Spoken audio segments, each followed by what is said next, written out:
The end of a marriage, calling it quits with a friend, even losing a job. These are examples of transitions in life that can cause us a lot of pain. A wellness coach this morning helping us tackle that grief in her new book, I'm Not a Mourning Person.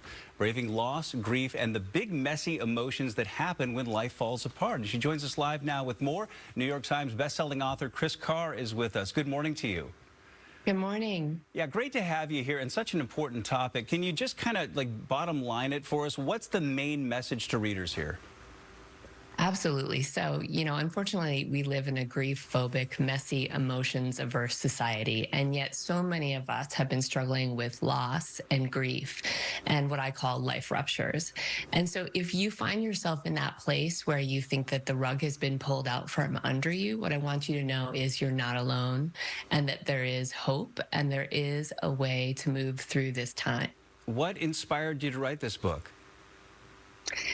Well, like many of us, I went through yet another one of my own life ruptures. So cut to a few years ago, I was coming up on my 20-year anniversary of living with stage 4 cancer. We were in the middle of the global pandemic. My father was dying and my business was faltering. And naturally, I wanted to just keep running, keep hustling harder, avoiding, deflecting. And at some point, I couldn't. So I stopped to really face those emotions and those feelings. And that was the beginning of this story and this journey of hope and healing. What a triumph for you. Congratulations. I mean, this is fantastic. And you also talk about what we should and should not say to somebody who's going through a particularly tough time. Can you give us an example of that?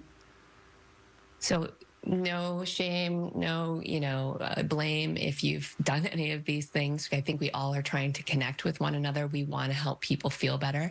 But some of the things that are not as helpful as saying things like, there's other fish in the sea, right? I don't want a fish, I want my person. Or you're young, you'll have another baby. I don't want another baby, I wanted this baby. So just thinking about the language that we use around grief and loss can help either connect us or drive us further apart from each other. That's why it's so important to learn these things.